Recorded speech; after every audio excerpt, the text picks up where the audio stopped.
All right, ladies and gentlemen, we are 1 minute early tonight. Already getting started.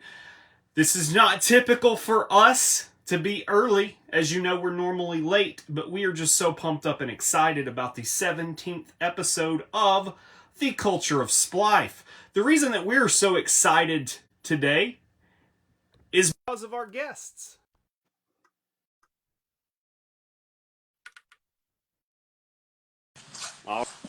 All right.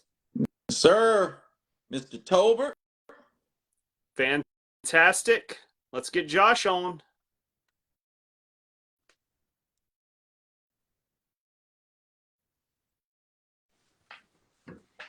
And let's also turn this up so I can hear you guys. What's up, Rod?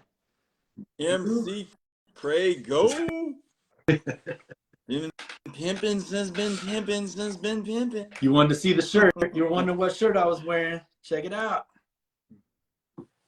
The greatest game ever played was on a Wednesday in Cleveland. Fantastic, guys. I knew you would have that one. I got you guys on super fast. I know we're waiting on our guest. I didn't do our typical introduction right with socials. Follow us on social media. You know us on Facebook if you're watching us live. If you're listening to us in syndication, obviously follow us on Facebook because that's where we go live at on Tuesday nights at 8 o'clock Central. Also follow us on TikTok, Instagram, Spotify, Apple Podcasts. Where else are we, guys? I think we're everywhere. I don't know of any TikTok. Yeah, YouTube. That's the big one. TikTok. All right, super excited. We're everywhere. We've got a guest tonight. We're just waiting for him to join. Once we see him pop in here, we will definitely let him in. It's going to be a pretty big name, right? In fact, so much so that he actually has a nickname that people know, right? You know, like you guys, I go by Drew Tolbert, but you guys call me Drew, call me Andrew, like 50-50. Like it's interchangeable. I don't even have a good nickname. But this guy whose nickname Showtime, right? We've got Paul Showtime Gaffney, who is currently running GAPA, which is super exciting. But you probably know him from the Harlem Globetrotters. He'll be on here momentarily. All right. Let's see here. We've got folks joining in here, getting confusing. Let me if you guys see him pop in, listeners? Y'all let me know. All right, because I'll go ahead and get him to join. I keep wanting to just hit join on everybody because it's normally you guys in here straight out of the gate joining. Right. I'm just gonna let everybody join. Hey, do him like Oprah. You get a join. We're not even gonna let Paul in once he gets in, because there's not gonna be enough slots available. We'll get this number one guest here of Katie Craigo, right? You know her well. Normally she's just screaming in the background at Josh. Well, that sounded worse than what it actually was. Hey, Joey. Right. That's normally Katie, what she's screaming be happy about. to know I had a Pepsi today. That's what it is. Not screaming at Josh like he didn't do the laundry or something. I probably wouldn't trust Josh to do the laundry if I was Katie. Well, I am the laundry guy. That's what I do best. Really? That's what you do best. That's right. Well, and dishes. Yep, dishes and laundry. I can see those are my things. I do a lot of the dishes, but not so much on the laundry. Here he comes. All right. Okay. Am I crooked to y'all? You are a bit. Hey. Okay, let me straighten the camera up then. There we go. All right. Well, I got me all kind of ways out here today. There we go. Welcome, Showtime, Paul Gaffney. Can I say how surreal this is right now? Like super surreal because we were on the phone talking to you right before, but now seeing you, it's like it's real now, right? I hope so. Y'all guys good today, man. Oh yes, absolutely. Hey, y'all sound like a bunch Great of as fun. always. I gotta watch myself out here with y'all. We will try to not. Man, we're getting a lot of feedback. Hey, just feedback. treat it like one For of the me? games. It might be. Yeah. I don't know what to do. You don't Yeah. have a headset or anything connected, do you? She would have me go all the way. Well, y'all have to hold on. I have to go get all that kind of stuff. No, you don't have to connect the headset. Just disconnect it. No, I'm Thinking not you have connected to another my device headset. next to your phone. No, I have the computer, but it's not on the show. Interesting. I have no nothing. I'm just out here. I'm out here doing nothing. There we go. That's better. That's better. Is it? Yeah. Is it? Oh, I haven't done anything, so I don't know. It goes and it comes. I need to pause what? She just joined the video. And I said, It's just could the it be a phone. speaker going somewhere Hold else on, let the me phone? check. Let me see. Yeah, it'll pause him for a second. He can come back in. It's bearable. It's all good. Uh-oh. All right, Joey. You say We'll get through the that, but audio then issues. people that listen to it, it's only when one guy is talking. Okay. Yeah, I think it's when you talk, Drew, it's when the most feedback occurs. I agree with that for sure. Yeah. If I have to talk, if I have to not talk, I'll just not talk. I don't think you could do it. You don't think I can do it? You don't think I can sit through a whole broadcast without talking? I did the other day. There's the chat. When you didn't have a voice? Right. There you go. All right. Joey. Hey, we Might be a love good your episode. optimism, Joey. Hey, y'all can't have me doing all this extra, man. I can just give you what I can give. Hey, I don't know. we're Here's good. the deal. They have said that it's because I'm talking. It's not you. It's me, apparently. So they're challenging me to go a whole episode without talking. They don't think I can do it. So that's... So it's five Drew of is us like on here. two voices, right? Exactly. Exactly. We'll fill you in on Hey, we can title this episode "The Fifth Man." Oh, we have a jam-packed show today. Uncle Joe is going to rest a little bit longer. Uncle Joe's trivia, we're going to let that sleep for one more week because we have a super packed show, obviously, with Showtime on with us. But today, what we're going to talk about is a man by the name of Jalen Hurts. If you didn't know about him yesterday or 2 days ago, you found out about him yesterday. So we're going to talk about that in his 5-year, $255 million contract. We're also, yeah, exactly. That's right. Exactly. That's right. If you don't know, now you know. We'll definitely get Showtime's thoughts on possibly NBA salaries and how crazy those have gotten too. I just made that up just now, but I bet that'd be interesting.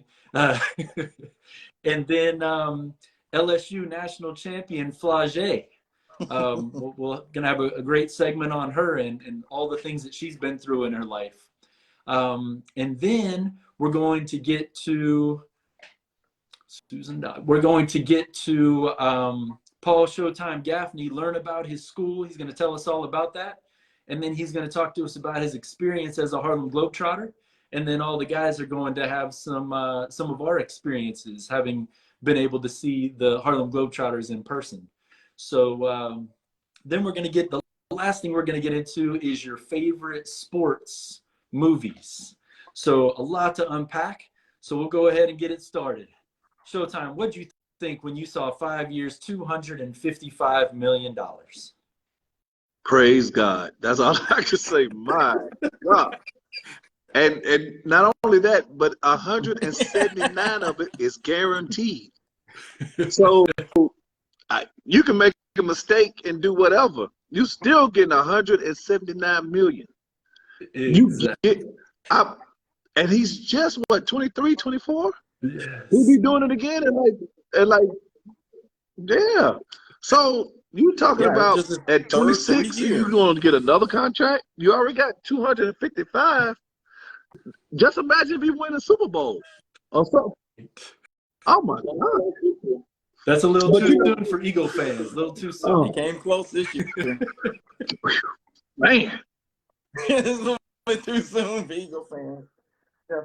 And, you know, when we talk about Jalen, and just if we look at like a 5-year capsule of where he was to where he is now, like a Hollywood movie couldn't even do it justice. And Craig, we talked about this in pregame. You talk about, let's rewind, January 2018, national championship game against Georgia. He's benched for being scoreless at halftime of that game. We're talking 13-0, most important game of the college football season, and he was benched for a guy that hadn't started a game all year, right? And so then Tua took over that job. The job was no longer his for the next season. And then, Josh, I know you even can Can I say something? even deeper just think about it. just when a he was at couple of years Alabama ago, and that happened, but when they needed him to win the SEC championship, he was the guy that he called on him in the one. I mean, yes, the very next year. I mean, that almost made that was a that's when he became America's quarterback. That's a movie inside of a movie. I mean, he was America's quarterback. You know, I'm an SEC fan. Yeah. I'm SEC all the way through. I'm from Kentucky. Was signed to go to Kentucky, so I'm SEC. You can't say nothing about the SEC. Yeah, I mean, when I saw that contract, the first thing that came through my mind was, wow, right?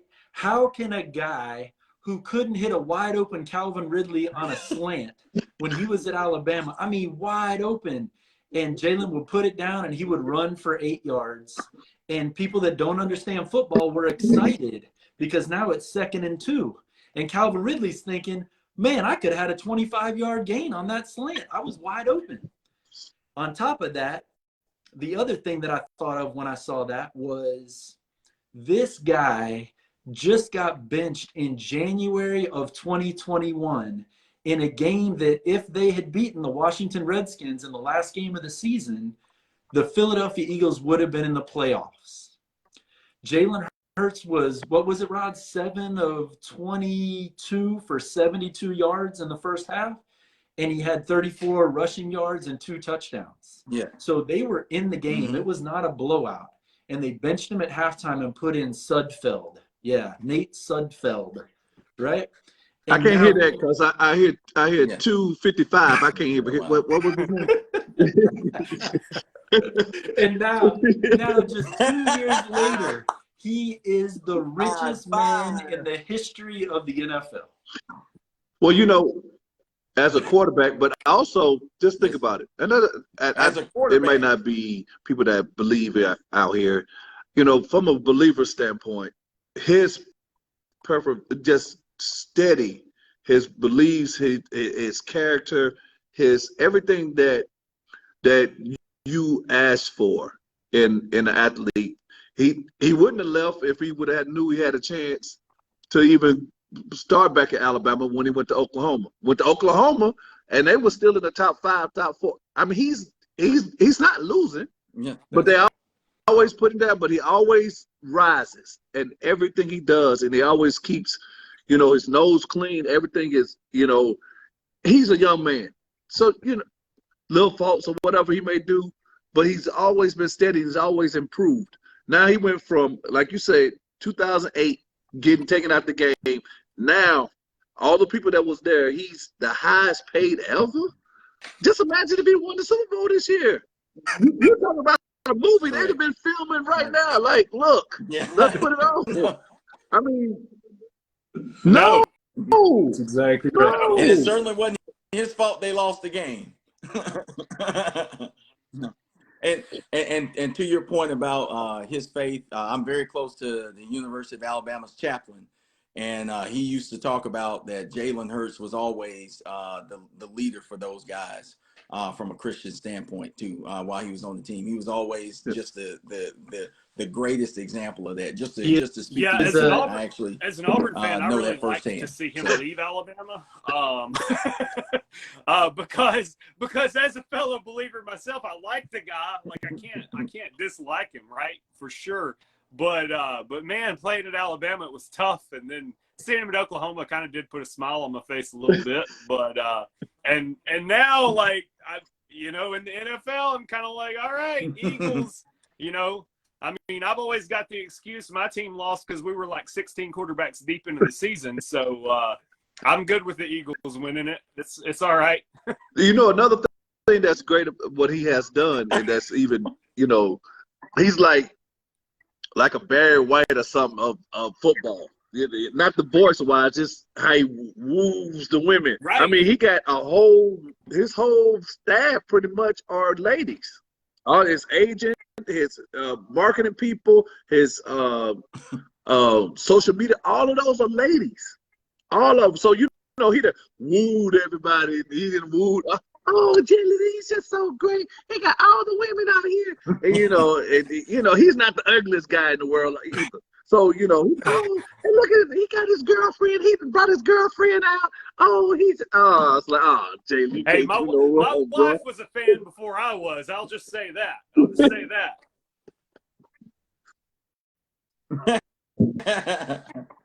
Right. Hey, 255 will make you miss. He make the ugly look good on that. Everybody. Right. 255 make you, boy, you the best thing. Hey, Billy D. Williams, who? No. Yeah. Hey, we got he really reminds me of Tim Tebow that was actually able to transfer into the NFL. Yeah. Right? Everybody wanted to find something wrong with Tim Tebow, and there was never anything wrong with him. All that faith was authentic, the John 3:16, all that stuff. And it's the same way with Jalen Hurts. I've never met a person that did not like Jalen Hurts. And Andrew and I at Showtime are Auburn fans. And we disliked a lot of Alabama players in our time. Yep. I know. Hey, like I said, if it's SEC playing anybody else, I'm for them. Now, football-wise, I'm in Tennessee right now. I'm a diehard Kentucky. I mean, Kentucky can play marbles, and I'm a Kentucky fan. That's just what it is. I like Alabama football. I like Alabama football overall. Like I said, I like Tennessee football. I got a funny story about Tennessee and Kentucky. So I was signed to go to Kentucky. Rex Chapman and all of us came out of high school the same year. That's 86. Some of y'all probably wasn't a kid back then, but during that time we came out. So Joby Hall left, and and Lenny Hamilton that was recruiting, doing a great job down in Florida State. But everybody, left. And so I'm still blue all the way through. And so my daughter, after I left Texas, came back here, came to Tennessee. She went to the University of Tennessee. And so it's Parents' Day. You go to the University of Tennessee, it's Parents' Day. You go, they give you the Tennessee shirt. And so I was so blue, I had my Kentucky shirt up under my UT shirt. And I had the national championship basketball hat on. And the guy came up to me, he's like, at the football, he said, "Hey, how you get away with that?" He said, "I'm a Kentucky fan. I can't even bring my stuff in here." I said, "Hey, I can't tell you my secrets, brother. You just got to get your own right there." My 13-year-old is a diehard. She's so smart. Is a diehard Kentucky fan. My 13-year-old, in fact, got a chance we got a chance to meet Calipari when he came to Birmingham, and when she won like a national contest, she actually got a shout out on great Twitter stuff. from Hero when he was my great friend that played with me with the Globetrotters is the head assistant coach, Orlando Antigua, for Kentucky. Yeah, but yeah. Came back. Yeah. He went down to Florida. He came back second go and around. when he left, he was, he called me. I said, man, I was like, I understand you want to be the head coach. I said, how are you leaving Kentucky right now? Why? What are you talking about? Then he went back. I said, phew, thank you. I'm glad.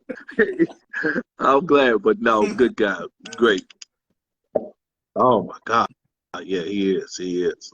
He's an I animal even call him by a couple recruiting. people I look at, and I'm like, hey, what you think? You know what? And, we sit down and shoot the breeze, and then next thing you know, we go serious, and next thing we laugh, and the rest of the time. So it's, it's just that way with us. Sounds like our podcast. So obviously we know this contract is done, right? Jalen Hurts is the highest paid football player ever.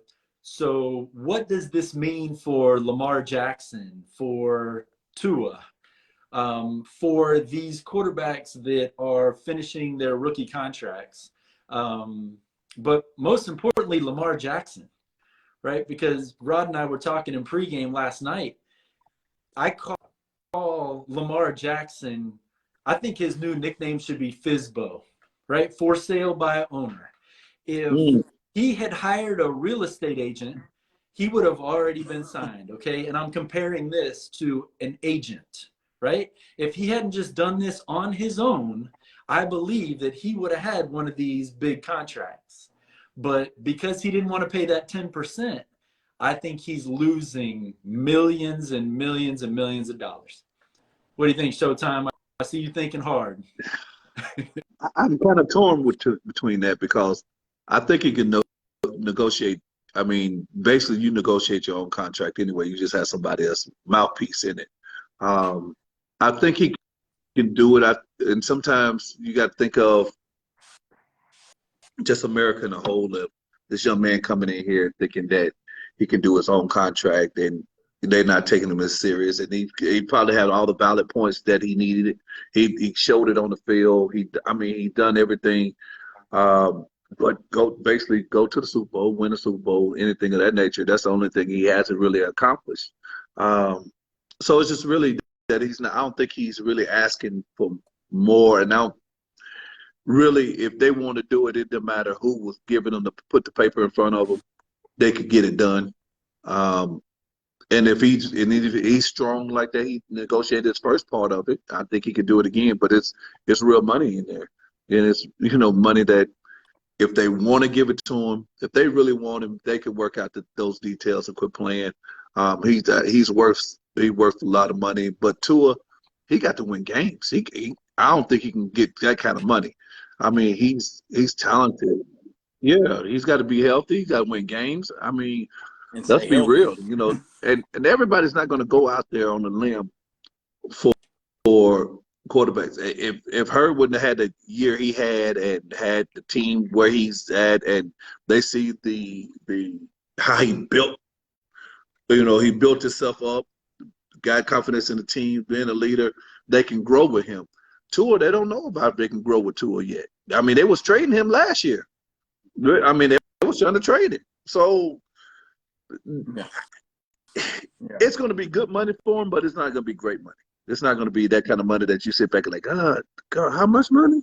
It's not going to be that. I mean, he might get it the second time around later on, but I don't think he's going to get that kind of money right now. And the same thing I think with Lamar, they better pay him. I mean, because if he goes somewhere within their conference or anything of that nature, it's going to be trouble because he's super talented. And I think he deserves good money. I mean, I don't know how much he's asking for, but I know it's in the twos. It's two something. Yeah, there's no doubt. No doubt. Hey, I got a question for everybody. Speaking of like Lamar Jackson, if you guys answer. So do you guys think that this $255 million contract from Hurts, does it now make it harder for them to justify holding out on I think what do you guys think? The problem is a ceiling that's always creeping up. I mean, $255 million is almost the salary cap for a team once that contract expires, when you really think about it. I know obviously paid over time. I get it. I get the math, but you've only got $255 million in a bucket in like 5 years. Cause I don't think it's there now. I think it's 225. Isn't that, we looked it up the other day, Josh. I don't remember what, I think it was 225 million coming up this season is your entire cap. And you're talking about one player over the course of 4 years is getting that. You know, that's a quarter of your budget, basically. So the issue is going to be, you know, does a team see that you win a Super Bowl with you, right? Because there's quarterbacks that you win Super Bowls with. I think Tom Brady probably proved that with Tampa Bay and with New England. I think that, you know, other quarterbacks, Joe Montana, Steve Youngs, those kind of guys in the history, not to be, you know, partial to my 49ers or anything, but yeah, they deserve a quarter of the salary, right? I think that's fair. Is Lamar Jackson that guy? Do you take that hit later? You know, going back to Tua, I don't think Tua's that guy that gets you there. You know, that gets you to a Super Bowl on his own. He's got a good weapon already. Now, what I think you do, though, is you don't pay Tua that amount, and then you get him another good weapon at running back, you know, like a Derrick Henry that is kind of up for sale right now. You get that in your backfield with the wide receivers that you got in Tua as your quarterback, you're almost guaranteed a Super Bowl, right? I know nothing in life's guaranteed, but you at least get there and you keep Tua healthy. So I think that's your trade-off. If Lamar Jackson gets you there, in your opinion, with what you've got on maybe your defensive side of the ball, and you can afford it, yeah, you pay him the $250. I'm a diehard Steeler fan, as y'all know. And whoa, that's my man right there. Okay, that's my man. That is my man. I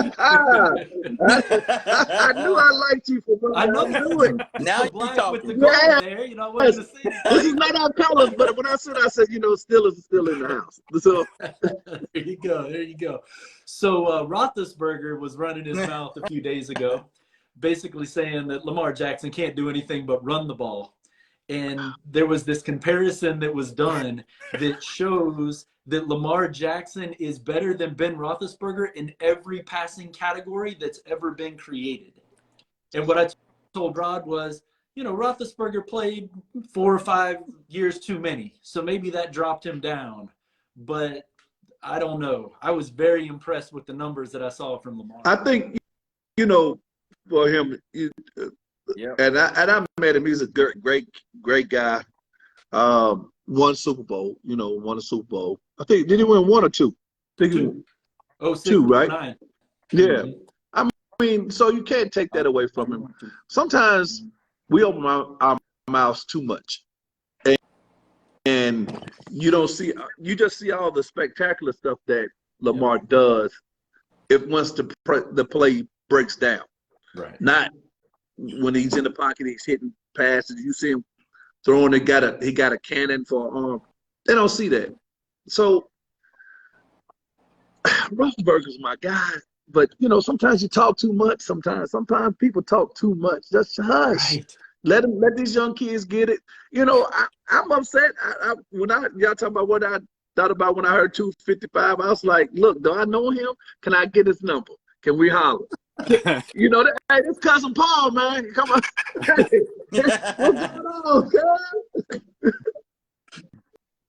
Hey, what's going on, cuz? When that stat line came out, Ben can just say that's what's interesting. Roethlisberger didn't talk when he was a Steeler, and since he's been retired, he's got to run his mouth all the time. It's like, man, if you still want to play with the guys, play or coach or do something. But if not, just enjoy retirement. Yes. You know? So, we had in the chat somebody ask a fair question: when do defensive players start demanding more money? I think it's already happening. Again, 49ers fan, right? We got Nick Bosa on our team, one of the highest paid defensive players. Now, what I don't think you get is the corners, safeties out there. They're not demanding more money, right? Because they know they're wide receivers that can't catch the ball anyway. Was that bad? I shouldn't have said that. That probably, you had good fans. If you had good hands, you would have been a wide receiver. I'm just saying. No, but seriously, though, I think that position is a little limited. Those 5 guys out there, the 7 guys up front, are getting the money right now. They are getting paid. I Yeah, just don't think we Donaldson. talk about it because nobody cares to hear about it. I really don't, because if you saw Nick Bosa's contract, like, your head would explode. He's the second, if not the top paid 49er this coming up season, and that's not a team that's not paying players. That's a hefty contract on that guy. His brother's raking in the same amount of money, or close to it, at the Chargers, and we're definitely not talking about the Chargers defense. So those front seven, they are already getting paid and getting some money on the defense. Like I said, the folks you don't hear about are the corners and stuff like that. I don't know of a corner that's making a ton of money. I'm just saying that's true. So we're going to save this segment for another show, but maybe they can take the money that they're saving from running backs and give it to the defensive players. We'll save that for another day. Zeke, shout out. Well, he doubles as a center. He doubles as a center. That's right. He's not a running back. He's a center. Yeah. Yeah, Zeke Elliott is getting paid as a center. Right. He only had to earn that money on one play and didn't do a very good job of it. But Hey, he got it back to Dak barely, but it made it back there. Hey, you know, they're talking about Zach he might be going, not Zach, but Ezekiel might be going to the Eagles. that's true. I have heard that they're shopping him. So Now, if he goes to the Eagles, it might be a lot of trouble going on. Dallas would be in real trouble. they would be. But I love, Stephen A. I love Stephen A. with the Dallas, because if you're a Pittsburgh fan, you're not really a Dallas fan. You can't be a Dallas. You will respect Dallas. You can go with it. So when he really goes off on Dallas, I'm enjoying it. And I was in Houston, and I had to live through that. The Texans, and then the Oilers, and then Dallas always. And then you hear that, and I just love it. It's joy, because I had a trauma growing up. I was probably in the 8th grade, and back then, I know y'all don't. I'm telling the age. You had to order from Sears and Roebuck. You didn't have Amazon. And you barely ordered stuff. That catalog's that thick. You catalog. So by the time you get through, so we ordered. My dad ordered, and it was just my dad and I when I grew up. So he ordered we thought was a Pittsburgh Letterman's jacket and a Pittsburgh hat. The toboggan. I'm from Kentucky, so it's a little cold. So I'm waiting for Christmas. It's coming in. I opened the box, and it was a Dallas Cowboy stuff. Oh God. And my dad old school. Oh, you don't send stuff back. Do it fit? You're gonna wear it. If you don't want to wear it, you'll just be cold. You just be a cold brother outside in the snow. You just don't wear it. I don't care what no kids say. Nothing. Did you get the jacket? Did you get the hat?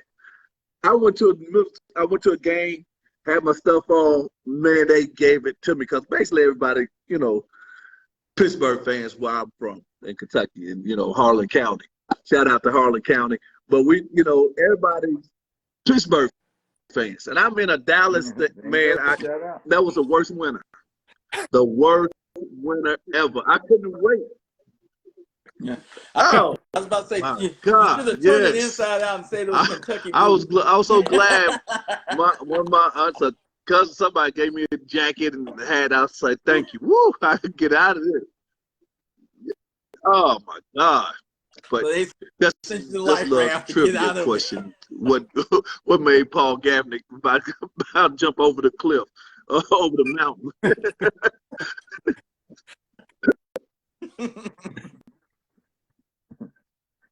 Yeah, and speaking of basketball backgrounds and everything, and we're talking about, like, that started this, the Jalen Hurts story, about just an amazing success story.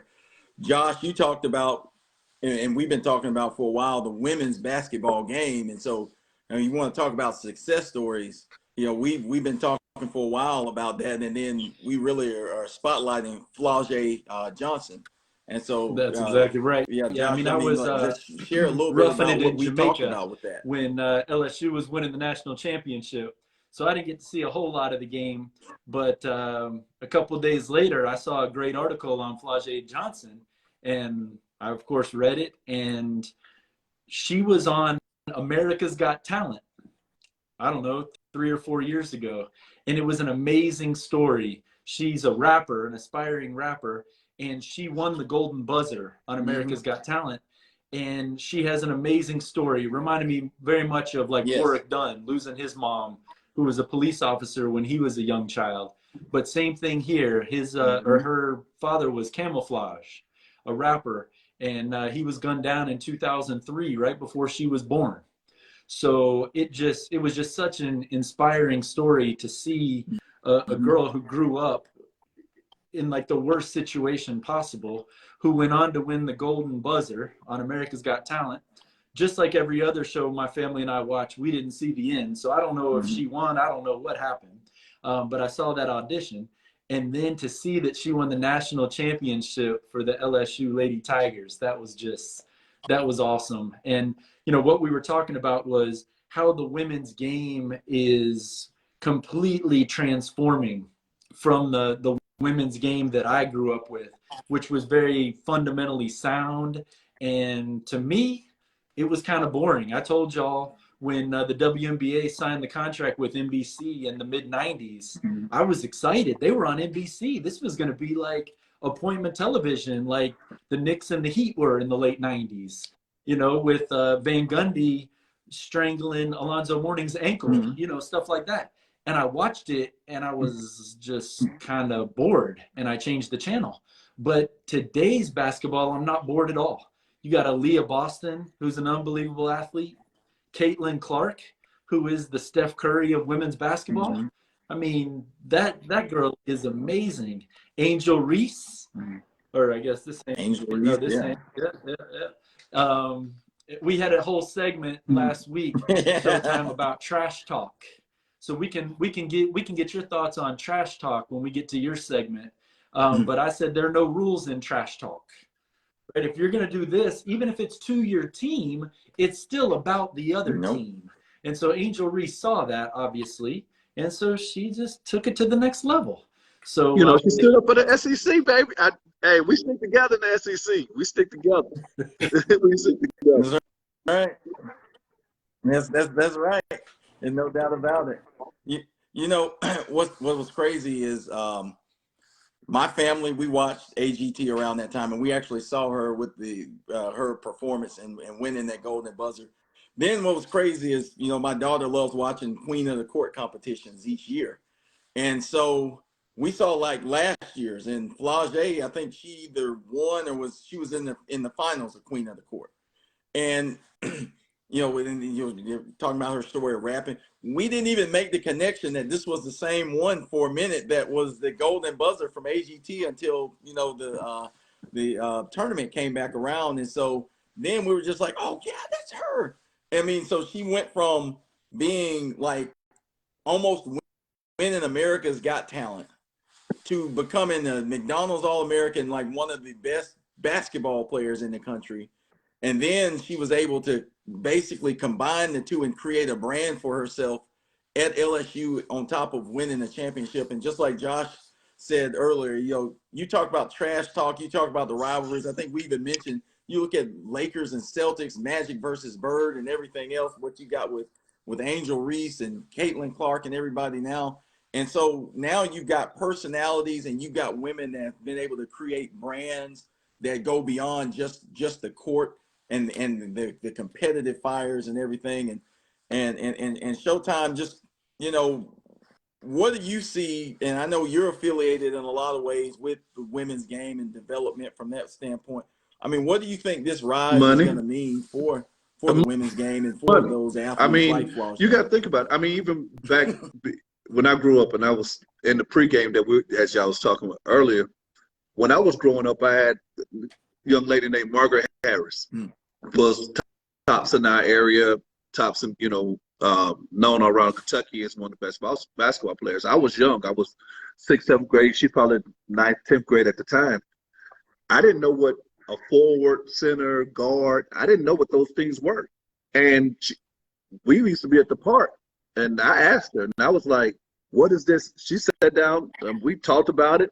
She taught me, and I have sisters, cousins, friends that were basketball players. I mean, kind of basketball players, you know, put the hair back and rough you up, but you go to the locker room, come out and be like, my God, where were you at?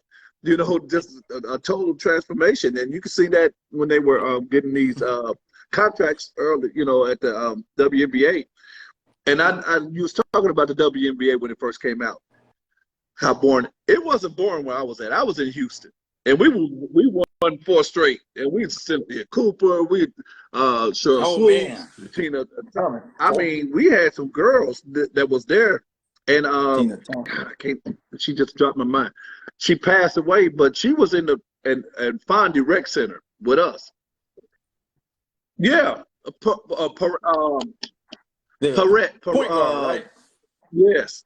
Kim, I can't remember her last. Sweetheart. Sweetheart. Yeah. I mean, we all in there together trying to, you know, when we first got down there in the 90s, the 90 actually down there playing the Fondy. That's where all the pros play at certain times. She's giving business. She went to the tryout, made it, and started, and was one of. So the women's game, I tell anybody, if you want to see how the game should be played, fundamentally, pick and roll, how to shoot, how to pass, you watch the women's game. I mean, yeah, they get more athletic. You know, guys are athletic, so they can do some things sometimes that could supersede the fundamental parts. But if you see any superstar, they have fundamentals first. Michael Jordan, Kobe, LeBron, they have the fundamentals down. And when it's superstar versus superstar, if your fundamentals is the ones going to keep you up here or bring you down, either or, your fundamentals, because the talent is not the question. It's your fundamentals. How do your footwork? How you do this? That's why you got superstars and you got stars. And you watch the women's game. I mean, it's exciting. They had 100 and something points in the championship game, and just the talk around it, still talk around it. I mean, the young girls like your daughter is going to come up, and you know we opening up our girls our side of our school next year, so we getting girls from all over the world. We got, I think, 2 6'4" supposed to be coming from overseas next year for us right now. So I mean, that's 15, 16 years old, and just to see the talent, they dunking now. They, you know, you're doing so many things, and it just gets better and better. Just like the NBA, it's just more talent. And you know, as an older guy, you look back and say, yeah, we had talent, but it's so much talent out there. The only thing different is this right here. You know, 70% of the game is from here up. You can't just ride on your talent. You got to have those fundamentals. And you know, you look at these women game. I mean, they're just so talented and just so skillful, and you just learn so much. I mean, Caitlin shooting the ball almost half court, and I mean, just giving buckets. I mean, it's not like it's rattling in or about to hit the backboard and top of the backboard come down. I mean, it's hitting nothing but the bottom of the net. I mean, Reese, you just see this so much talent. I mean, it's just so much talent, and it's exciting. You know, you get your popcorn ready.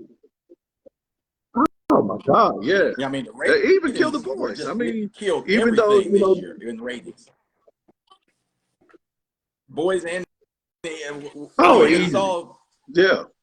Just imagine NBA game on South Carolina. Well, Caitlin, I mean, let's give our what they do. I mean, they played well. But just imagine if it was South Carolina and LSU. Oh, it'd have been crazy. The SEC would have been just blown us away. We wouldn't have known how to act on that. But, you know, hey, thank God for LSU come for the SEC. Right. Right. The Caitlin was pretty bad, though. for Iowa, She man. had me nervous. She had me If nervous. She had me This talent nervous. around her next year, that team's gonna be unstoppable. I mean the young lady they had inside. I mean, I don't even think she dribbled. And she had about 25, 26 herself. Right. Yeah.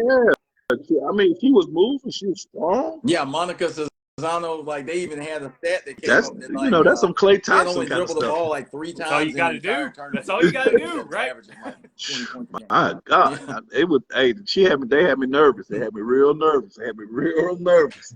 But I'm glad they came out with it though. Oh, did she?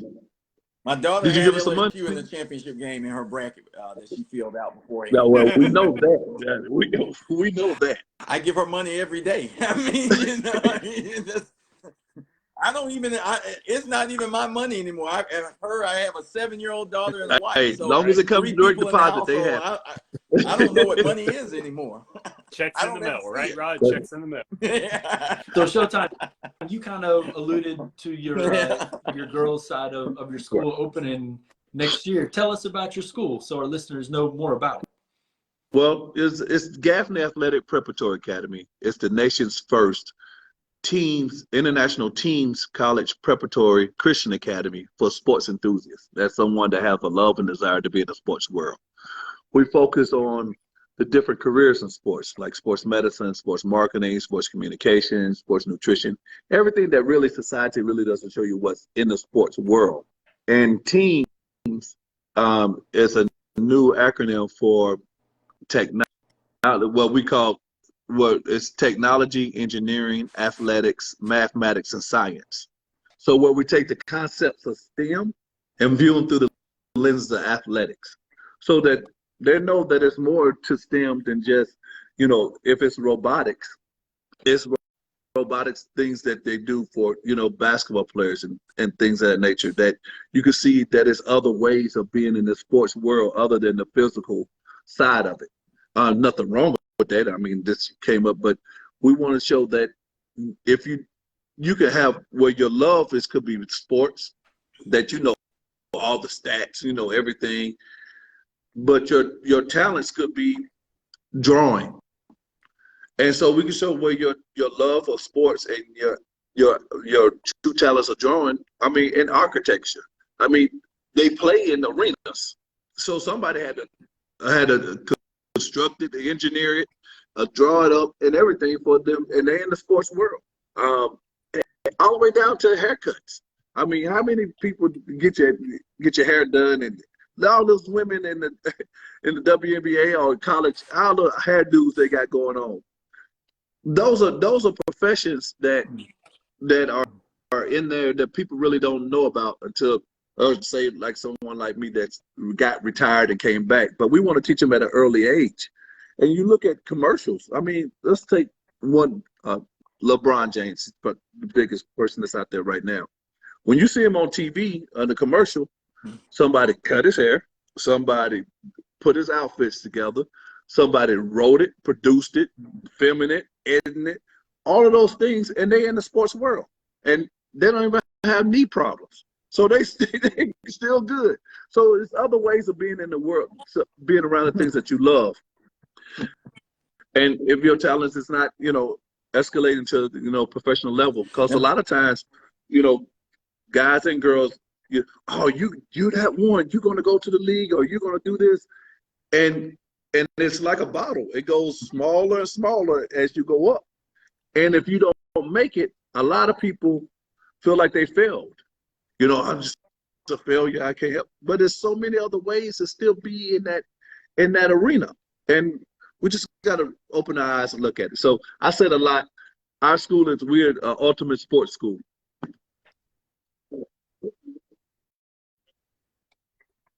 So it's amazing that you talked about like artists and having other ways to get in. And I actually know somebody that's a testament to what your school is doing, because they were big time artists, right? But I mean, they're, in their adult life, they were called back and they designed like the logos for a lot of the high school football fields now. So like, I mean, there's a lot of schools, for instance, in South Alabama right now that, when their logo at midfield, he designed that, and so, I mean, that's like, that's amazing that you talk about doing that, because literally, I just saw that. You talk about just happened, Alabama. like, I mean, and think I about found it. that When out, you like, see a this football year. player So, get hurt, and we talking about, Alabama's always top. You see them get hurt. You see about three or four people in khakis run out there. Get down. Okay, well, you out for the rest of the season, or you might be out for the rest of the. But they're still there. They're going to see you. They're going to see the next group. They're going to see about 30 years of athletes just like you come through, come out. But they in the sports world. I mean, again, with no knee problems, crisp pants, nice clean shirts. Hey, put gloves on. They don't get no blood on their. They there and getting paid well. The funny thing is, we are all in Alabama. We're just right outside of Birmingham. So we've seen almost every athlete that's had their knee blown out come through our city. Like that's a thing growing up, right? We used to try to sneak to the hospital, see who we could get pictures of, right? Because they were all going to be worked on by Dr. Andrews, who's right here in Birmingham. So, and think of it, Dr. Andrews, one of the biggest sports doctors out there. Right. And you didn't see him talk about hut, go 10 and 20. No, come on in here. Give me my 2 hours. Let me go and take that knee together, put you together, and pat you on your butt and get you out of here. He's not even for real doing it. He's got a team of people now doing it. Like he is huge and has made a name out of himself. One of the most popular guys in sports that everybody doesn't say their name, right? Because he has saved so many careers. And he's right here in Birmingham, Alabama.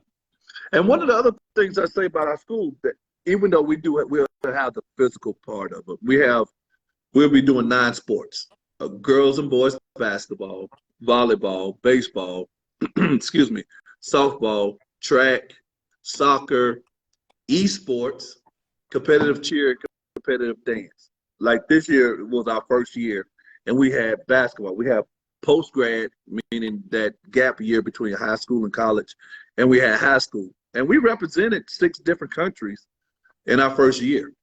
And so, we're, like I said, we're opening up for our girls basketball next year. We're opening up for soccer next year. And we're opening up for esports. I think we're going to do that in the summer because they don't know if they want to do it. But, that's other technologies. But then we're going to go in our 3rd year. We'll add on the rest of it, the cheer, that kind of stuff. After we get been on shows like yours, it's going to make people come to us. So, that's why I'm here. There you go. Awesome. Yeah, that is awesome. So I have my wife. Wait a minute, hold on. Your daughter, tell her we're talking about 3 or 4 years when you're adult. We're only 2 hours from you. We're only 2 hours from you, baby. Okay. I know you got an all-star down there. Hey, I'm trying to train her up to get one of those 255. But my decimal will be a little closer to the 2 than it will be away from the 2.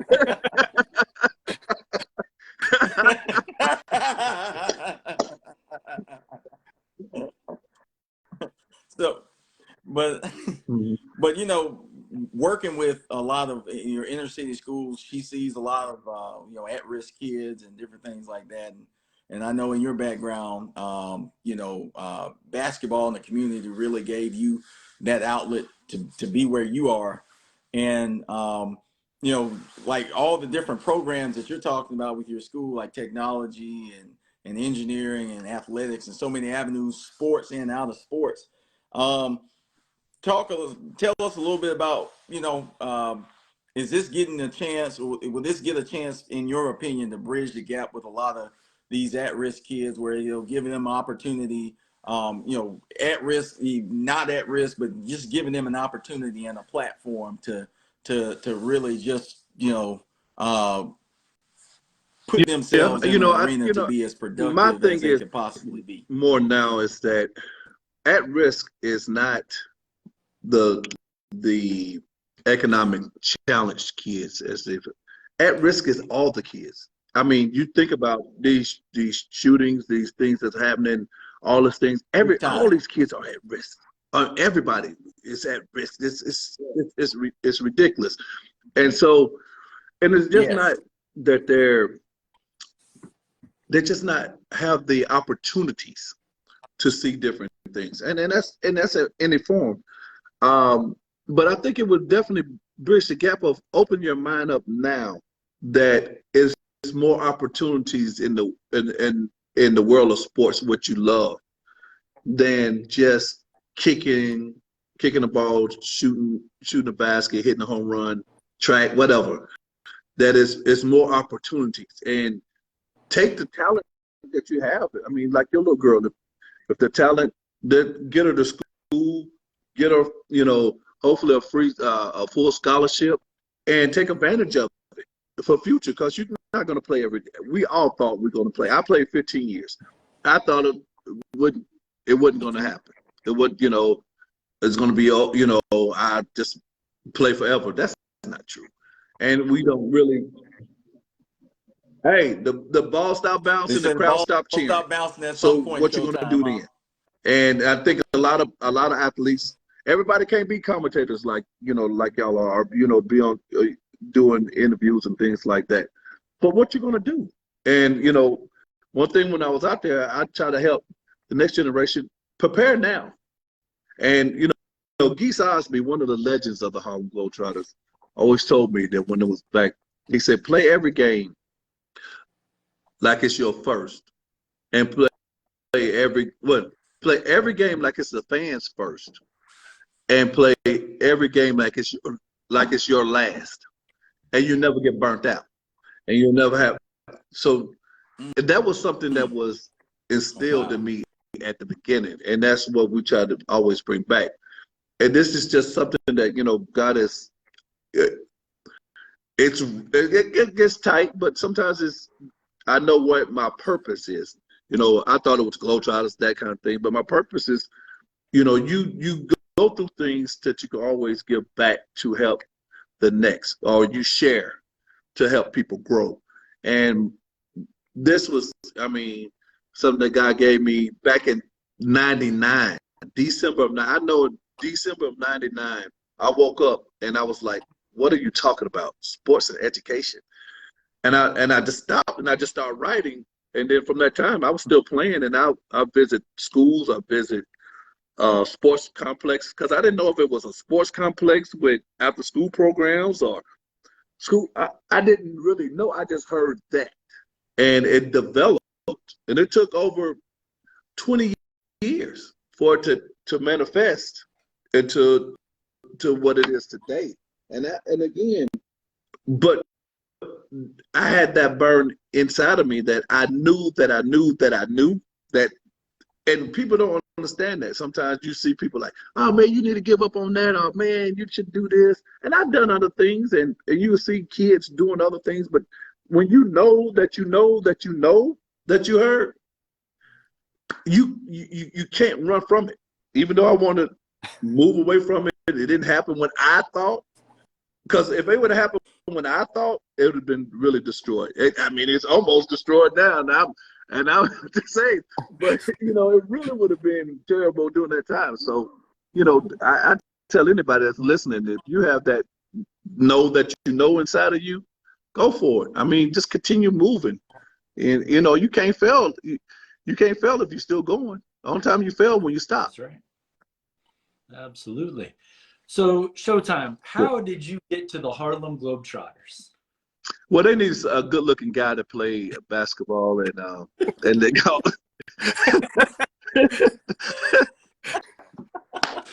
So, is the Harlem Globetrotters, are they out recruiting a lot of college kids? They at the time, semi-pro, or? No, they around the world. You think about it. Like, it's a movie that's out, and it's called Sweetwater Clifton. Was the first Black athlete to sign an NBA contract. You had Connie Hawkins. Wilt Chamberlain.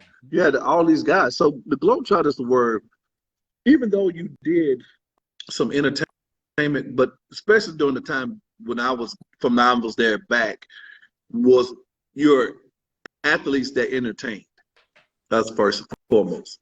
Because even we played college All-American teams. We played national champs. We played national teams. We played Olympic teams. We played a lot of different people, and you even play teams we played based on regular. We had to have a 10-point lead before we can even go into some antics that we would do. So, and you go back into the Globetrotters itself. They look for first an athlete. I mean, you know, when they called me, I was playing in the Fondy Rec Center.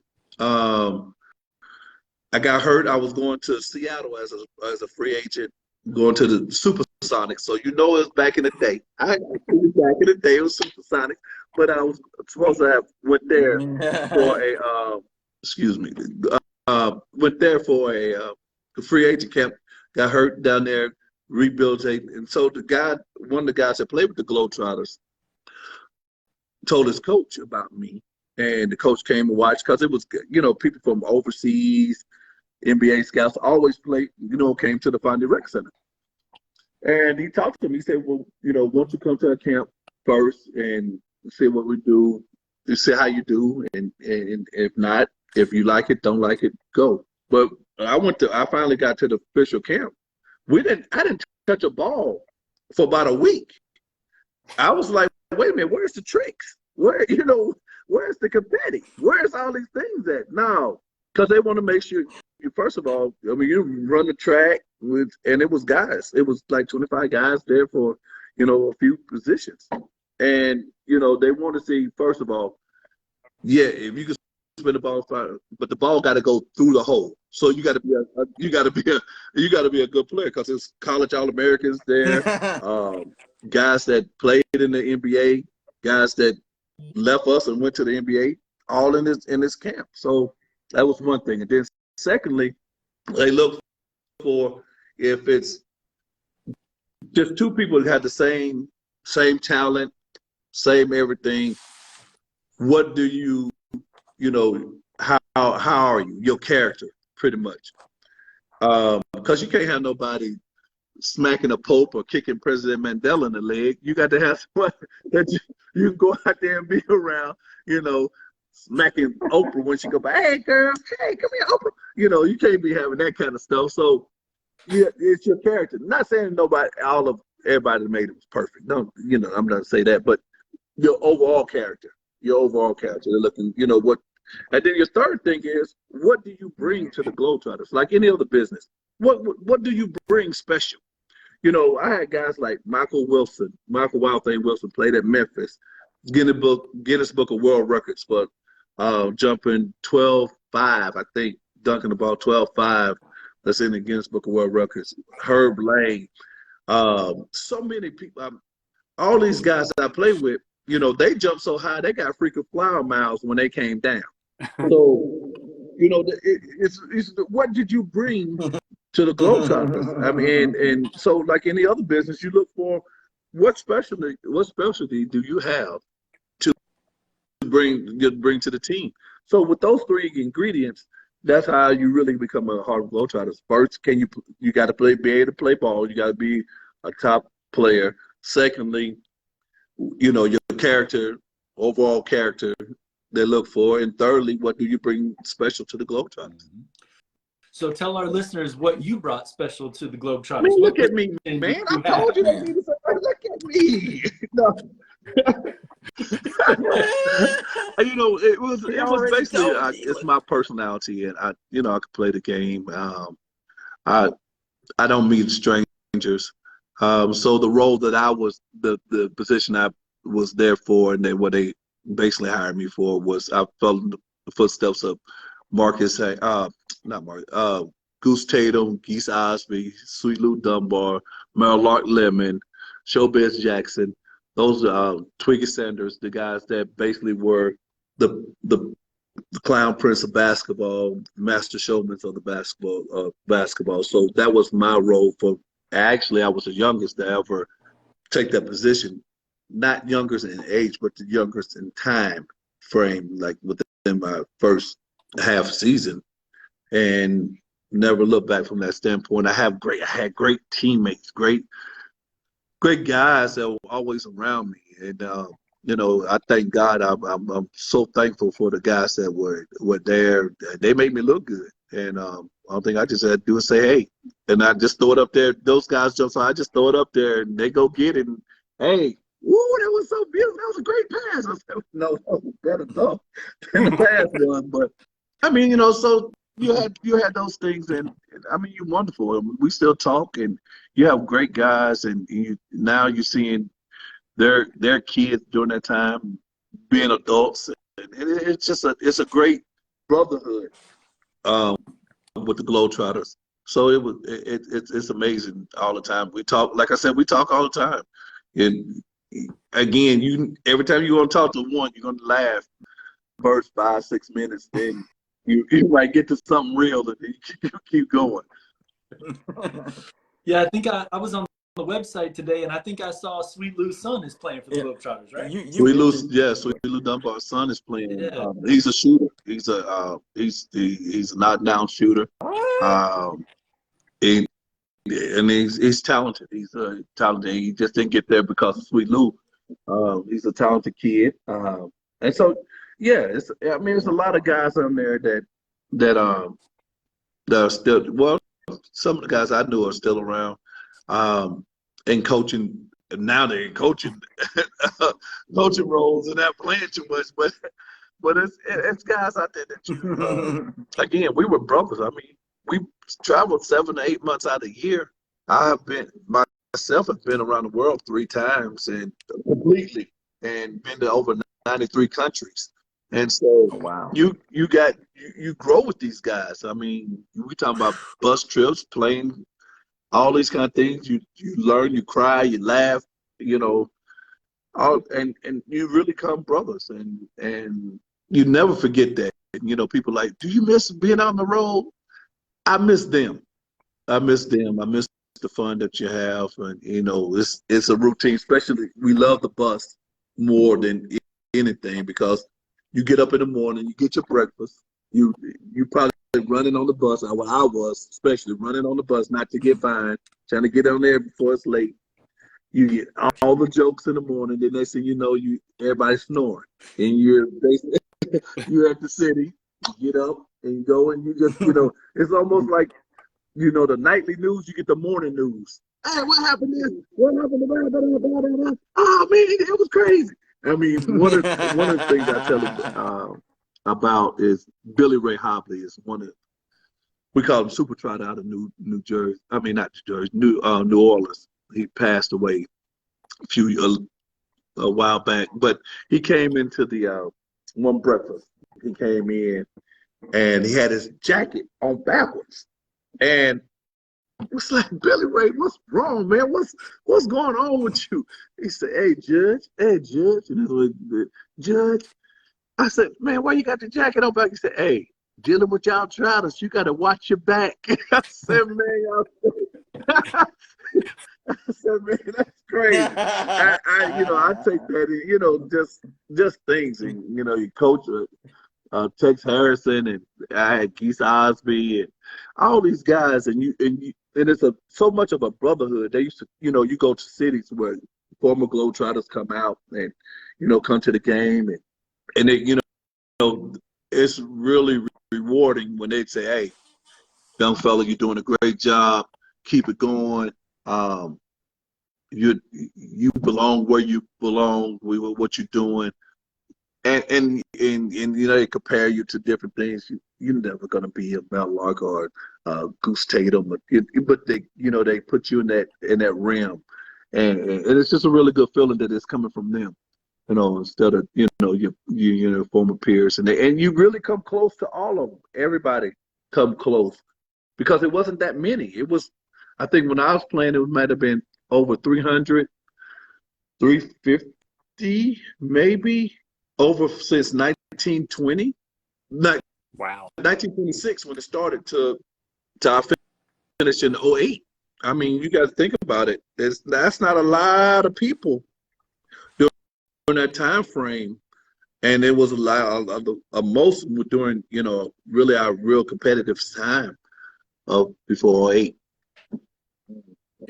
based on looking at the website, it looks like the model has changed. Man, I kept It has scrolling changed. and scrolling and scrolling. Yeah, it has changed. It has changed for and several things. And it's no knock on the younger guys. I'm not one of those old former players. Oh, they don't do it the way we used to do it. They don't finger roll like we used to do it. Man, gone. It's a different era.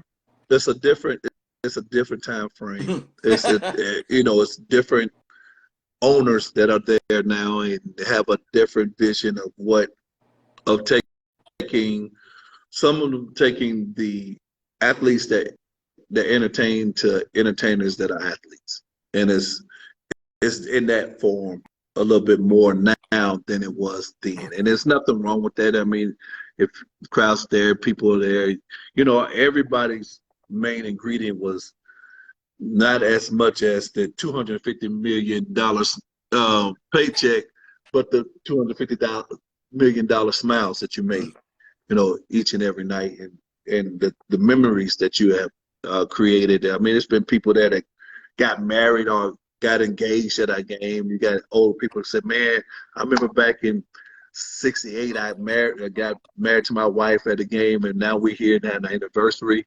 And probably one of the most touching stories that I heard was a man, and he had his 2 kids with him, and he was just crying. I was like, man, what's going on? And then he was like, and it's like this. He's like, Showtime. He said me because I guess being the head of it. And he was like, my kids and I haven't had a great time like this. I haven't seen them laughing in years. In like a couple of years since I had a divorce, and we never had time like this for us to come together and had this kind of time. And it was just so much joy for him to have joy with his kids like that over a span that they haven't had that because divorce and things that happen in their family, and you get stuff like that. And like for me, my 2 biggest memories is first playing in front of my grandmother my rookie year. She was in Dayton, Ohio. She came to Dayton, Ohio, and she was in a wheelchair, sitting in the front row, and I picked with her most of the whole game. I mean, after the game, she signed more autographs than I did. And I was like, oh, wait, what's going on? So, that was great for her. And my second was getting to meet President Mandela. We was the first professional team to play in the free and democratic South Africa. And the year that we went, I think it was 94, 95, no, 95, 96. And we were at the Parliament. And we were standing, we were thinking he was coming from this, in front of us, but he came in from the backside. But when he came through the doors, it was an aura. When you talk about somebody that got a grace on them or some power on them, this man had power. When you like, oh wait a minute, somebody regal is in this room right now. That kind of aura he had, and we was there, and I mean, sold out. It's 60,000, 70,000 people, and everywhere from Durban to Cape Town to Johannesburg, all through there. Even the lions and tigers and bears was out there. Everybody came out there and watched the play. They were everywhere. And so when we came back the next year, this is what really changed for me, changed the concept and perspective of what we're doing and being in spotlight. We were all lined up, and he came down the line. He said, oh, welcome back, thank you. Hey, welcome back, thank you, welcome back. He said, hey, Showtime, welcome back. And I said, whoa, wait a minute. Did he just say, maybe it's me. Maybe I'm just dreaming. Did he just say my name? And he looked at me like, dude, are you going to say something back to me? And he was like, Showtime. And I was like, oh, President Mandela, thank you. It's so happy. I was like, this man didn't say my name. But it changed me in a way that I try to meet people. Now, I might not know your name. I'm working on that. but I know your face. I know where we met, and I try to do that because the way that he made me feel is the way I try to make people feel once they leave me, and we reconnect as much as possible. And it was just something was special. I mean, being on Oprah's show and things of that nature, it was nice. I love Oprah. Oprah, straight businesswoman, boom, boom, boom. I mean, it wasn't no joke, and she can't. And then she would smile and laugh with us. But being with President Mandela, that was something that I mean, it was a highlight. I don't think else I probably would have. I'm saddened that I missed was President Obama, because that's the year I graduated. Yeah. The year I retired. That year he got elected. Oh, yeah. They went to the White House. I was now that's what that's probably about the only one that I can say. Out of other people that we met and meet, and celebrities, and we meet people and you meet people and all that. But President Obama, I'm sorry I missed him. But he's probably I'm gonna catch him. I'm gonna see him. I'm gonna give him. But you know what? What's funny? We probably about 2 years before he got elected, maybe 2, a little before. It's a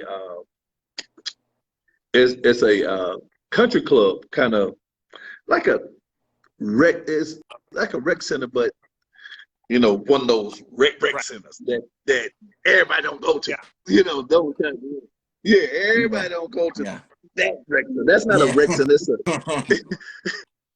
It's a club. It's a sports club. It's one of those kind of clubs. So, but we were up there, myself, a guy named Curly Boo Johnson, Michael Wilson. We were all in there, and Oprah, people like that go to this club too. Little bougie place. The Perrier water, you don't get that. You can go Perrier water. So anyway, yeah. So that's. But he was playing there. We played with him. Didn't know that he was who he was at the time. Oh, you knew a senator, but okay, whatever. We played a little bit. Didn't know, and then I said, my God, if I'd have known that, he'd have been my boy then. So anyway, I think I can't complain of the Globetrotter experience, and it wasn't perfect.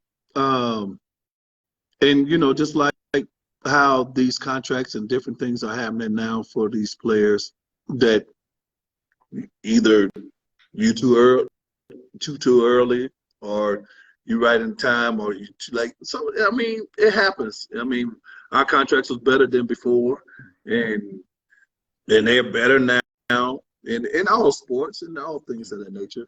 But like I said, the Globetrotters experience was actually great. It was a great experience. I mean, tell me something better that you can travel to 93 countries, play the game that you love, bring happiness and joy to people, and get paid for it.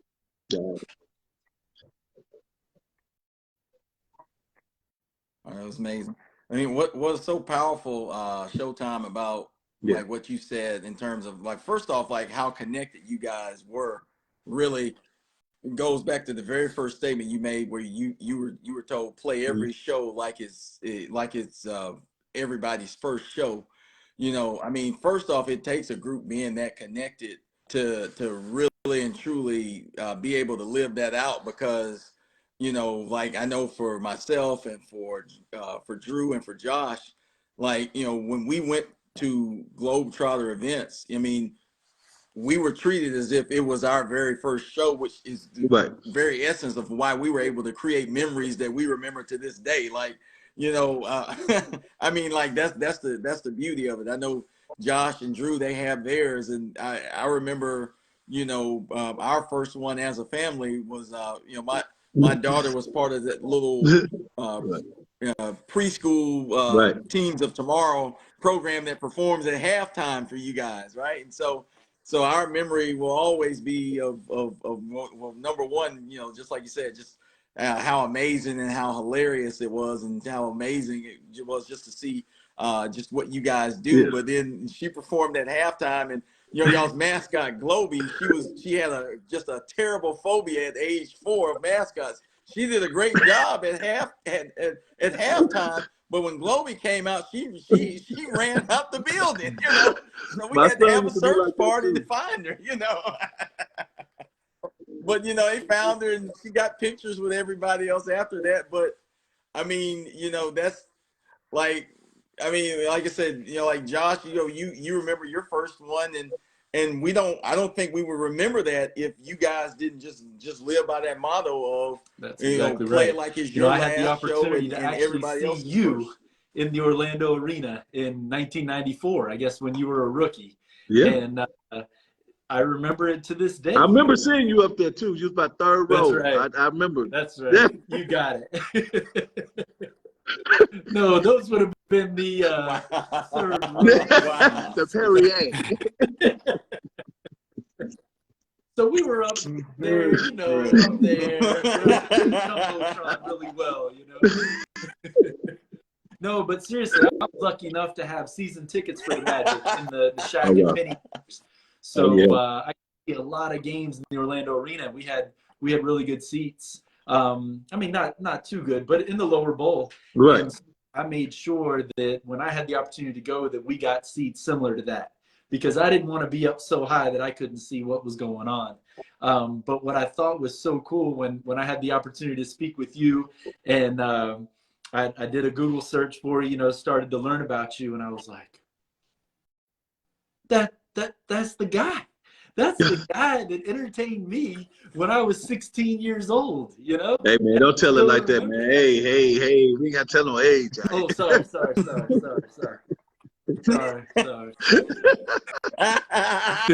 Well, now I've just called myself out, because most people think I'm younger than I am. So, we look young together. So there you go. Okay. But then I got to take my family to the United Center 2 years ago, and saw today's Harlem Globetrotters. And my kids were just amazed. And it was just so cool to allow them to experience the same thing I did when I was younger. I mean, and I guess this is a plug right now for the Harlem Globetrotters. Listeners, if y'all don't know this, the Harlem Globetrotters are playing tomorrow night at the Pete Hanna Center, which is where Sanford Bulldogs play. And so I thought this was the perfect time. Showtime, thank you for showing up today. I said, man, I know I'm just meeting you last Friday, but the Globetrotters are coming to town, and it'd be awesome if you could come this Tuesday. So, it just worked out so great that you were able to do that. We greatly appreciate it. So they play that tomorrow? Are y'all going to the game? You got tickets? I asked you when you're going to the game. That's all I need to know. Wait a minute. No, I got. I'm trying to see if this is legal. I want to mess up my recruiting for my junior and senior year girl that's coming from that way. Okay. Tell me, Oh man! But you know what? I'm make my contacts. So you got 3 in your family, right? Or 4? Who got 5 in oh, my family. Oh Jesus, you've been working. No, just 3 kids. Yeah. That's me and 3 others, so 4 for me. Y'all ain't playing in Alabama, are you? Nope. You got to make them disciples, Showtime. Make them disciples. That's how you do it. we almost at a show level. Yeah. No, y'all was at a show. That's what trying to get a show, Y'all was showing out. So Showtime, I've done some bucket list things. That have kind of gone towards the budget of live sporting events. So Martin Luther King Day, I was at Madison Square Garden. That was a massive bucket list check for me. Saw the Knicks and the Raptors. And then I was at the Celtics Spurs game a few weeks ago. And those NBA tickets are kind of expensive. So I did look at tickets. And the cheapest ticket I could find on StubHub was $107. For the Globetrotters, there? You must be on the floor. Ago. What's that? You talking about $107 for the Globetrotters? The Globetrotters. No, yeah. Oh, you on the floor. you on the No, floor. those were the cheapest seats. I organized based on price. That's low to high. That's Perrier. That's Perrier. Well, it's a Let very me see what I small can work arena, on, man. so that's probably Matter of why. fact, and this is what y'all do. Send me, y'all gotta text me the full names, everybody's full names, and the number, and I'll probably work something out. I can see what I can work out. Oh man, I got little connections still. We'll see what we can do. This tomorrow. Tomorrow, yes. Well, y'all working me right now. Y'all working me. But no, it's all good. We'll see what we can do. We can see what we can do. I hope my Alabama family don't call me and ask, well, Cousin Paul, you need to get. Oh, God, here we go. Then you have to call Cousin Jalen. Yeah. Never. You get the Perrier seats. There you go. Right. He got enough money to be all the whole state of Alabama's adopting him now. Oh my God, he can't walk through. Really, you know what's if he walks through, he would lead the pack of former Alabama and Tide, the Tide. Then how can I say this? I'm gonna say this.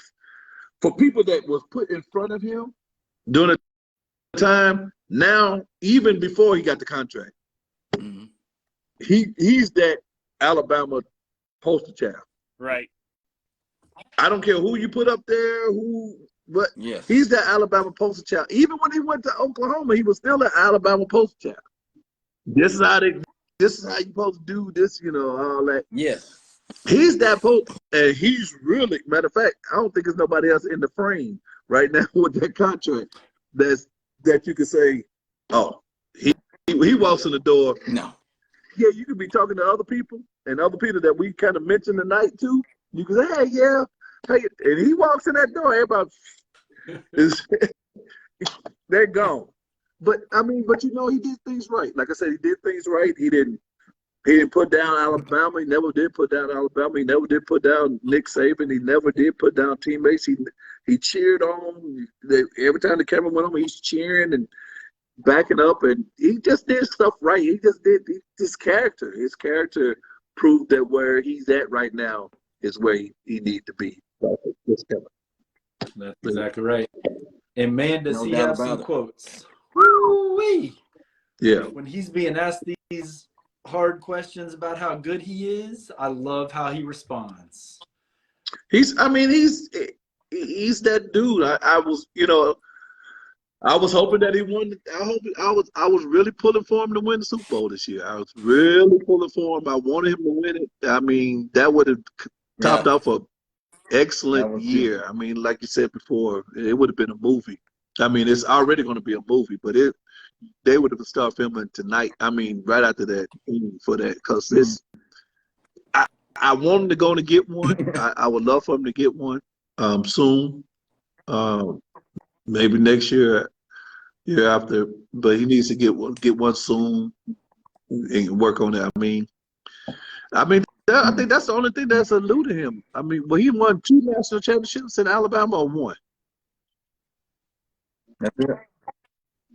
He got one against Georgia. Right? He got one in Alabama against Georgia. He was there. Wasn't he there? But I don't think he only lost 4 games while he was at Alabama. Oh, okay. No, he was a freshman when they lost to Deshaun Watson in Clemson. And then he got one the next year. And then, of course, they lost to Clemson again in the championship game. Yeah, and they wouldn't have got and then Clemson he was at Oklahoma if it wasn't for Jalen at the SEC championship that year. Yeah. Think about it. But I don't think he only lost like 3 games. Yeah. 3 games in 3 years? Are you serious? That was it. Isn't that sad? We're sitting here talking about, he only won 1 national championship at Alabama. Like, that's crazy. You know, like there's not thousands of players every year that don't win one. Right? And he only got 1. He only got 1. Yeah. Right. And he was the backup to the Heisman Trophy at Oklahoma. Right. I mean, only a guy named Joe Burrow that had the greatest I think he was. He lost 1 or 2 at Oklahoma. Mm-hmm. I mean, so his whole college career, he probably lost 5. Yep, that was it. I mean, but they make it seem like he just lost 10. He just got to. I mean, yeah. His stats. I mean, his stats speak for itself. I mean, his winning percentage speaks for itself. He's always been a winner, even when he was in Texas. Always a winner. Yep. So if only he had drafted him instead of Terrell Edmonds, we would have been all set, right? And he came in what, second round? He was second round. 52nd pick. Yep. And everybody was saying that was too high. I mean, that was like a real big risk at 52, you know? And again, back in January of 2021, they were saying he wasn't going to be their quarterback, you know? Right. Right, yeah. That's or what even killed before me. it. Maybe the he funny should be thing a running is, again, back. going back to my wife, because she has no interest in sports. That's the only person in the draft she cared about. Was like, why did he go so deep? And like I said, she doesn't even watch sports, and she's calling it like straight out of the gate. I mean, but you think about it, like I said, he was the poster child. I mean, he was that dude that everybody just connected to. We want you to do it. We want you to win. We want you to do. We want you to do. Because he did everything right. Yeah. And you know how crazy Alabama fans and are. That's crazy. You at Oklahoma, they still cheer you. Right. That's right. And Alabama fans don't do that. No. They are not known for whenever you leave their school for them to still like you. Like, no. It's roll tide or roll out the door. Right. Right. Yes. And close it behind you. No. I mean, he's a special guy. He's a special guy. That's all you can say. All right, guys. We've went a little longer. Do y'all still want to do the movies? We can save that for another time. Are you sure? We're an hour and a half in. It's probably just the 4 of us at this point, you know. So okay. I guess if we want to take this to just a phone call, we could do that, you know. Yeah.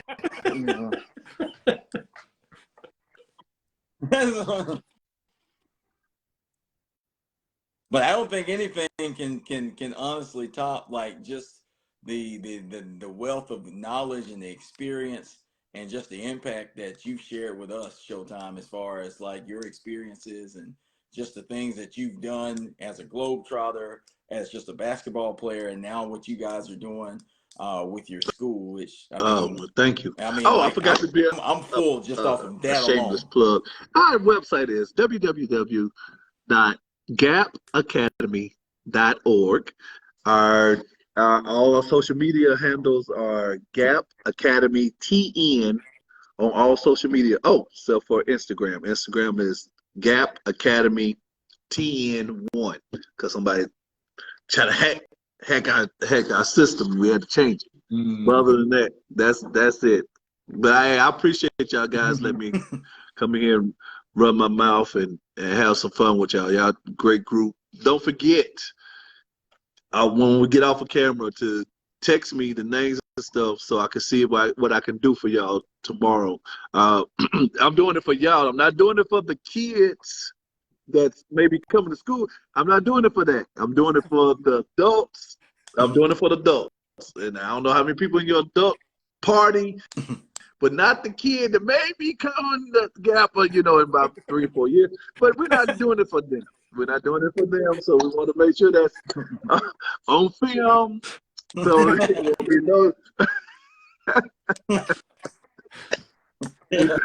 yeah, it's really, Showtime, we in the NIL era. I just want to say thank you very much for joining us tonight. When you have a guest come on the show, it's really them taking their time to be with us. So it was very important in our conversation to say, this is your show. You tell us, do you want us just to interview you, you talk, and then you go about your evening? That's perfectly fine. And you said, no, I want to be with y'all. I really like y'all. And you had known us for maybe 5 minutes at that point. So that just really shows the character that you have. And obviously, I learned about your character in 1994, but it was a different kind of character. But to get to actually meet you, speak with you, learn from you, I mean, my heart is full as well, just like Ron. Man, I appreciate it. Kindred's spirits, that kindredness that was there. So it's easy to flow, y'all. I mean, y'all call me anytime, man. If I'm available, I'll definitely be able to. I love doing this. We can do this all day. Matter of fact, come to the game and eat some popcorn while we're doing it. I don't care.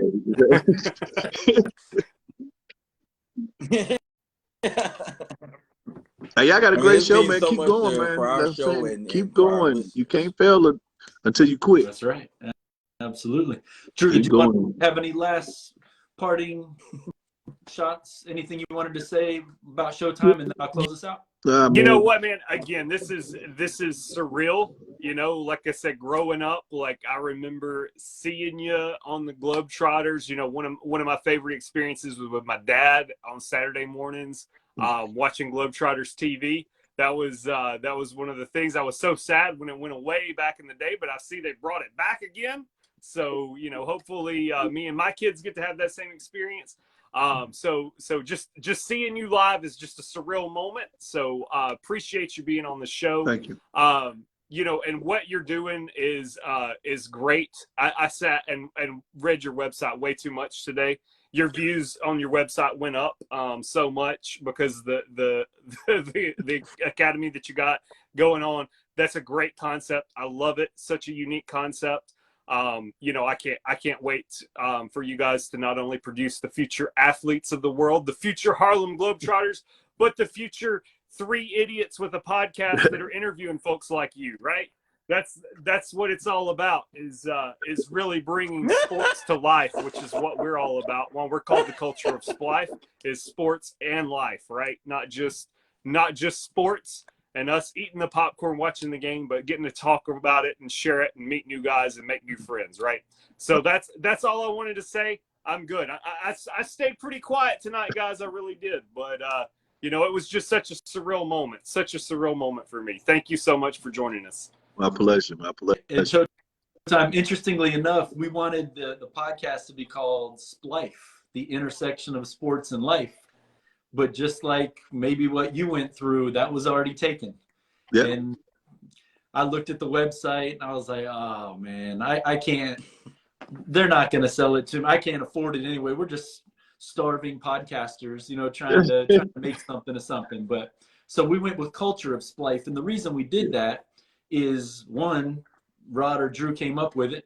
But then I Googled it, and the definition of culture of life is that everything that happens from conception to death is considered sacred. And that's when I was like, wow, that's it. We're the Culture of Splife. So again, thank you for being on here. Listeners, thank you for tuning in. I'm sorry we went over, but I don't really care. The time just went fast. I don't know what happened, but here we are at 9:37 Central. But we're going to be here every week, Tuesdays, 8 o'clock Central. You can still find us everywhere you can think of at Culture, or the Culture of Splife. So that's on YouTube, that's on Twitter, Instagram, TikTok. Obviously, you're with us here, Facebook Live, or you're listening on demand at Apple Podcasts or Spotify. But regardless of how you're listening, we're just glad that you're here, and we hope to see you next week. And interestingly enough, when I said that Showtime was coming on our show, a couple people said, what kind of people are you looking for on the show? And I'm like, okay. So I got one that's got people's antennas up, and now they're thinking of who else they can bring on the show. So if you listen tonight and you know somebody, that's how I got the introduction to Showtime, Chris Dugan in Tennessee. So if you know somebody, we'd love to have anybody on the show, whether it's about sports or it's about life. I have somebody pretty much lined up that survived an unbelievable fall, so obviously that's going to be about life and inspiration. So we would love to talk to anybody. But again, Showtime, the polarizing person that you are, this conversation is just amazing. So thank you for everything. And we will definitely stay in touch. Yes. My son has soccer game tomorrow at 5:30, so I'm gonna have to look. Oh, there's his hand. So you won't be able to go to the game. Well, I'm hoping it's at 7. We can get down 280 in 20 minutes. Oh, he just said it's at 7. So there you go. We can zip on in there. Hey, son, put the ball in. Let's go. Let's go. Oh, if he's going to the Globetrotters, he won't take any extra shots after the game. I promise. Act like you hurt, son. Act like you hurt. Let's go. Well, thank you again, Showtime. And listeners, we will see you next Tuesday at 8 o'clock. Y'all have a great week, and we will see you then.